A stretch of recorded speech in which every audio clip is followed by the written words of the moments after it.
Colorado two-way star Travis Hunter may be a better person than he is a football player, and that's saying something. You are Locked On Buffs, your daily podcast on the Colorado Buffaloes. Part of the Locked On Podcast Network, your team every day.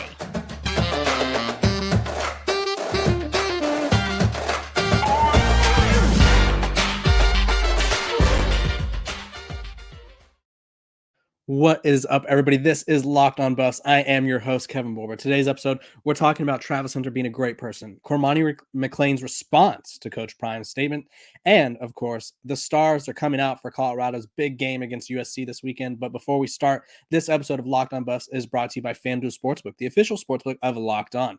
Make every moment more right now when new customers can bet $5 and get $200 back in bonus bets, guaranteed. Visit FanDuel.com/LockedOn to get started today. Okay, Travis Hunter, we all know him. We've also watched him play. We've all watched him make magnificent, alien-like, unicorn-like plays for Colorado in the few games. I think he's played in 3 games, or 2.5 games that he's played, and he's just outstanding. I think he's probably a top 5 player in college football right now, and he's only going to continue to get better. But he has missed. He missed the Oregon game, and he missed the remainder of the Colorado State game because of a hit that was, I think we could all agree it was a dirty hit. Was it a malicious hit? Kind of. Was it a hit that Henry Blackburn deserved to get death threats over? No. If you guys don't know what I'm talking about, go back to the Colorado State game. Colorado State safety Henry Blackburn. There was a ball thrown to Travis on the sideline. Travis was getting held by the other defender. Kind of looked like he had given up on the play. And the ball drops, and all of a sudden Henry Blackburn comes flying in and just cracks Travis. Hits him right in the stomach to lower region area. I would say the stomach or chest area. And the hit knocked Travis out. It lacerated his liver. And so he has to miss 3 to 4 weeks from that game. So he's already missed Oregon. So he has 2 to 3 more weeks to miss. So Colorado's without their best player, without one of the best players in college football. And the backlash that Henry Blackburn received was, honestly, it was disgusting.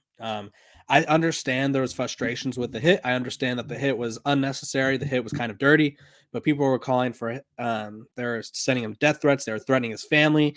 They had to get police involved. Coach Prime had to come out and say, do not send this kid death threats. Travis had to say, do not send him death threats. It's a part of football. Like, it happened. It is what it is.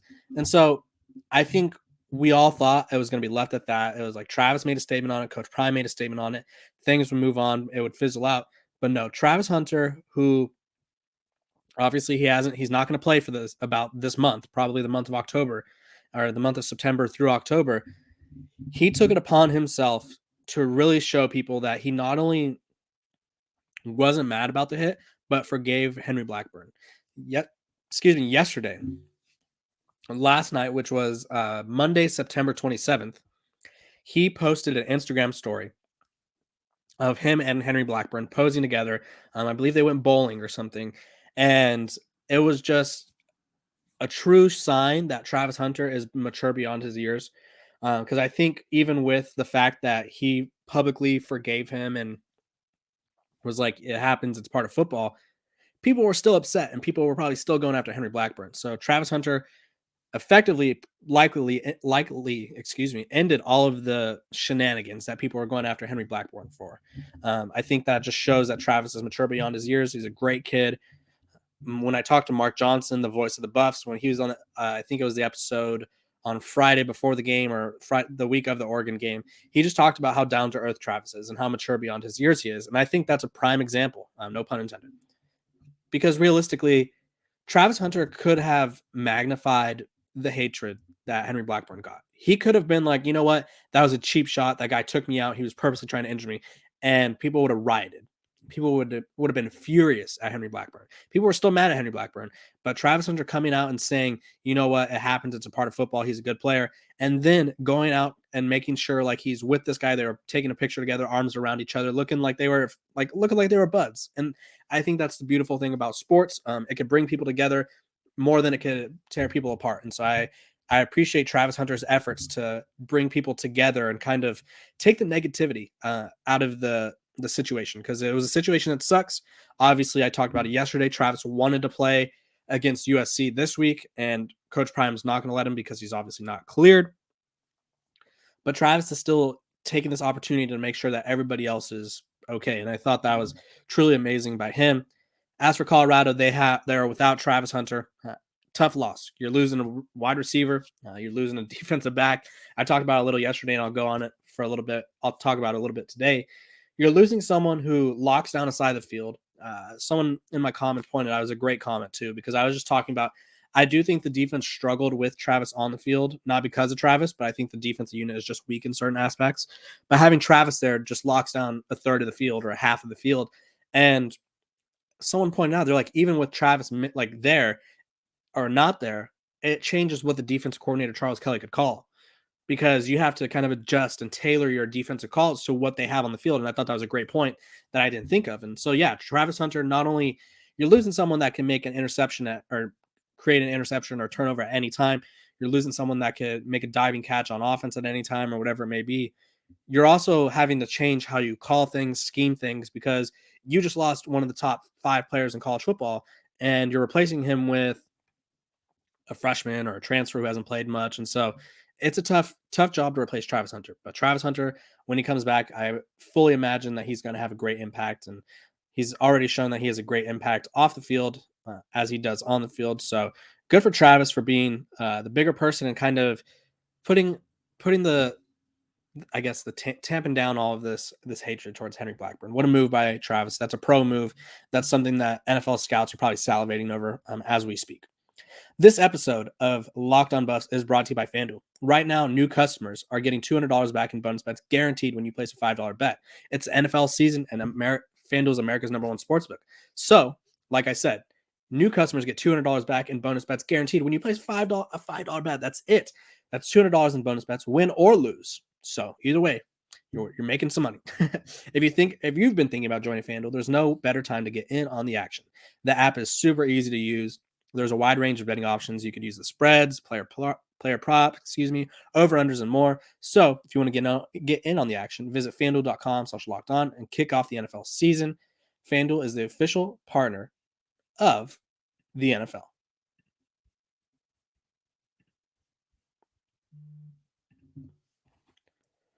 Welcome back. We are talking about Cormani McClain. Yesterday, I had John Garcia Jr. on, my former co-host and Rivals recruiting savant.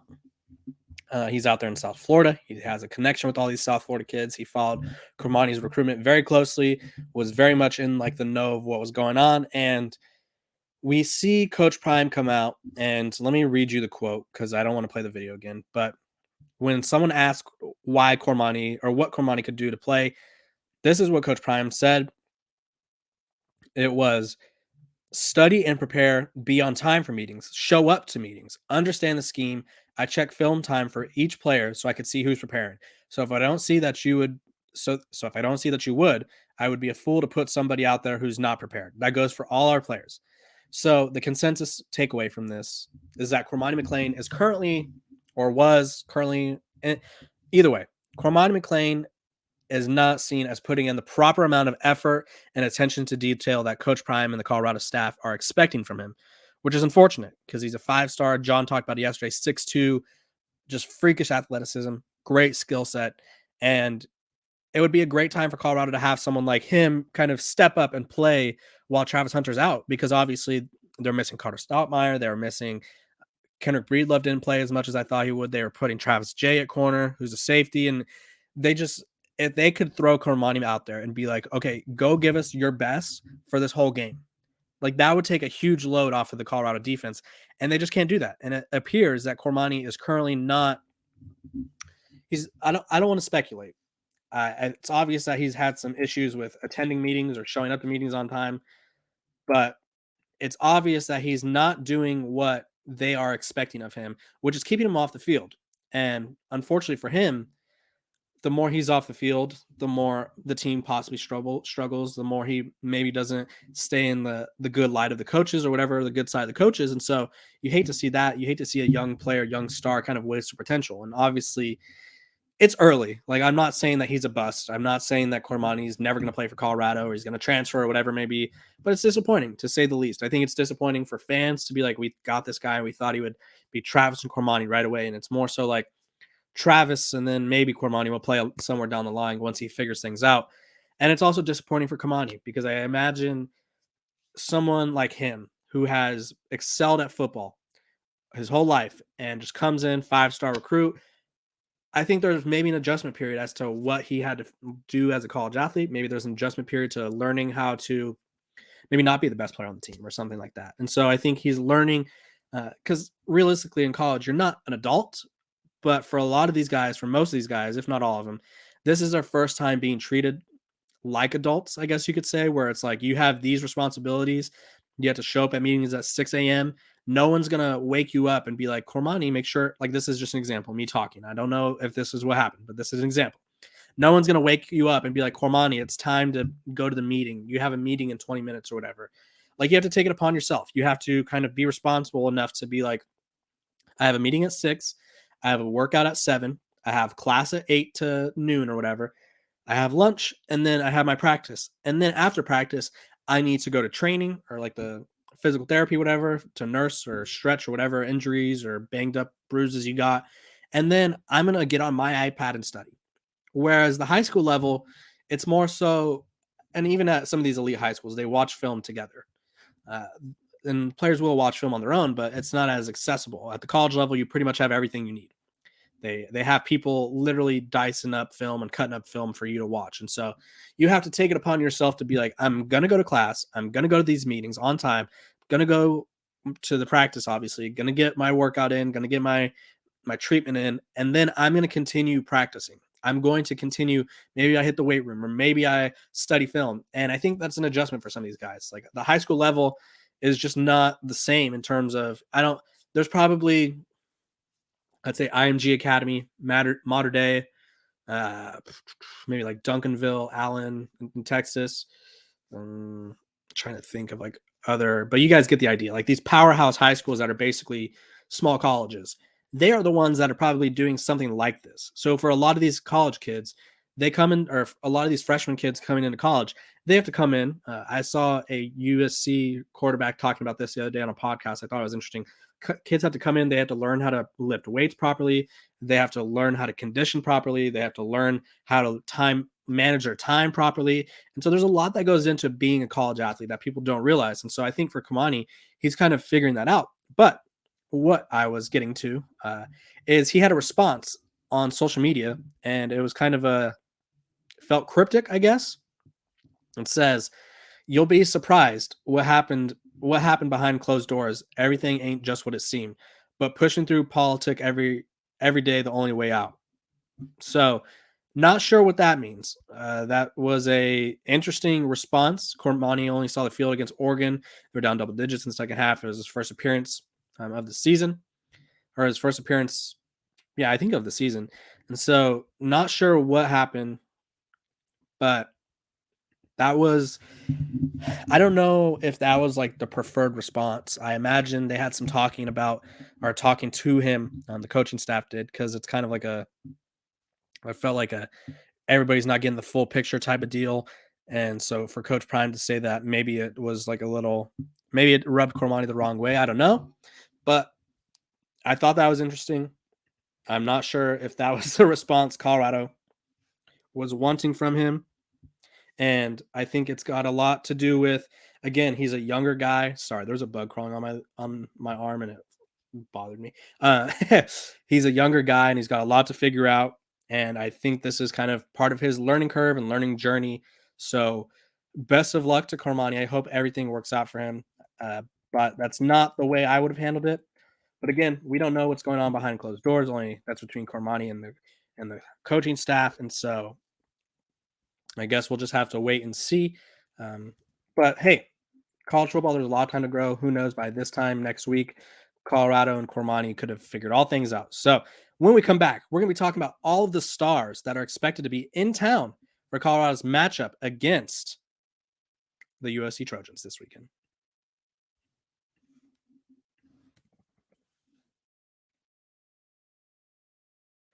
Welcome back. We are talking about the huge list of celebrities that are expected to come to Colorado's game against USC. Obviously, it is USC at Colorado. Don't let the USC Barstool graphic confuse you of Caleb Williams riding a buffalo in Yellowstone. If you're not familiar with geography, Yellowstone is not in Colorado, despite the belief of the Barstool graphic. And it's just that was kind of funny. But people, and I think a lot of people got on me for saying everybody's watching Colorado. That besides the fact that they're the most watched team in college football, they have stars, like legitimate, some of the most famous people in the world attending their games, and that does not change. This weekend, it was reported that. Well, let's go through the names last, or against. Yeah, it was again 2 weeks ago in Colorado State. They had Kawhi Leonard, Offset, Lil Wayne, The Rock, Chauncey Billups, Pat McAfee show. This weekend against USC, they are expected to have LeBron James, Lil Wayne, Jay-Z, Bronny James. Let's see, Matthew McConaughey. Yeah, like it is literally like a who's who. It's like name the most famous person. It's LeBron, James, Jay-Z, Matthew McConaughey, Lil Wayne, Bronny James. I saw. So there's going to be a lot of just the like Matthew McConaughey is one of the more famous actors in the world. Jay-Z is a literal music mogul. He is like the pinnacle of music success. And LeBron James is one of the best athletes we've ever seen. So it's really crazy to see all these people coming out to Boulder, Colorado. Like Boulder, Colorado has become the hub of college football. It's all thanks to Deion Sanders. It's all thanks to the efforts that he's put in to boost his program up with the transfer portal, with the attention that he brings. And it's truly amazing. I think even though it's a tough matchup against USC, I think people are just so fascinated and just like want to be a part of what Colorado's doing. And it's just amazing because it's hard to like fathom when you look at Colorado last year. You think of them as a 1-11 program that no one cared about. They were on the downside of college football. They were the worst team in college football. And now they have the most famous people, arguably on the planet, a couple of the most famous people on the planet, coming to their games. Like, what is going on? And so what does this do? Like, people are like, oh, why does it matter if LeBron's there, the crybaby or whatever? First of all, as a Laker fan, everybody better chill out. Better chill out. That's my guy right there. But here's the thing. If you're a recruit, you're a transfer, you're a media conglomerate, who else? Yeah, like people care. I think people want to be like, no one cares that there's going to be famous people there. Recruits find it very cool to have LeBron James on campus. Recruits find it very cool that Jay-Z's on their sidelines, or Offset, or Master P, or whoever it may be, Kawhi Leonard. Transfers, same thing. It's like, oh, I want to go to a program where I get the biggest platform possible. I get to make relationships with these famous people. Because you know what? I don't know if LeBron James is befriending like the third string offensive lineman, but maybe he does befriend an Xavier Weaver or like a Jimmy Horn Jr. Maybe he's like, you know what? I really like you. Let's get a sponsorship going. This is hypothetical. I don't know what's going on with LeBron's brand, but this is just me speculating. Like, this is such a huge opportunity for Colorado. It's such a huge opportunity for these young guys who, if you look at Colorado's roster, you look at any college football roster, at most, we'll say there's probably 100 guys on the team. If a team's lucky, because there has been teams where they pump out like a ton of pros. If a team's lucky, there's probably max 15 to 20 NFL guys. And even then, that's 5 to 10 guys that will have long careers. And then it's probably like 3 to 5 or 1 to 5 where it's like that guy's going to be a bona fide, that guy's going to be a bona fide star in the NFL. So for some of these guys, this is the biggest platform they will ever play football on. This is the biggest platform they will ever have. So with NIL in effect, with kind of just the way that football and sports work, football is not forever for all of these players. It's unfortunate. It's true though.